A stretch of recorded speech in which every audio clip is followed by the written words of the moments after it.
মাত্র 70 টাকায় যদি এমন একটি মসজিদ থেকে ঘুরে আসা যায় তাহলে ব্যাপারটা কেমন? আপনার হাতে যদি 70 টাকা থাকে তাহলে আপনিও চট্টগ্রাম থেকে 25 কিলোমিটার দূরে এমন একটি প্লেস থেকে ঘুরে আসতে পারেন। এখানে যাওয়ার জন্য আপনি শহরের যে কোনো প্রান্ত থেকে চলে আসতে হবে নতুন ব্রিজ।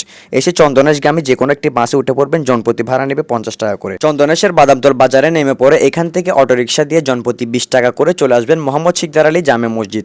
এই মসজিদটি দেখে মনে হবে আপনি তুরস্কের কোনো একটি মসজিদে ভ্রমণ করতে এসেছেন, কিন্তু বাস্তবে এটি চন্দনেশের মধ্যে অবস্থিত। এই মসজিদটি দেখতে যেমন সুন্দর, ঠিক সুন্দর এই মসজিদে যাওয়ার রাস্তাগুলো।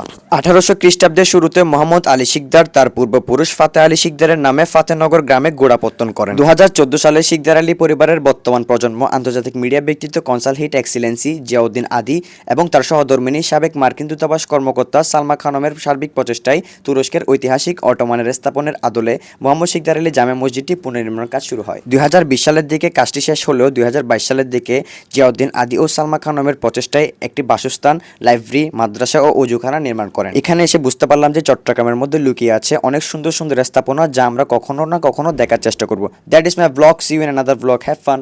আল্লাহ হাফেজ।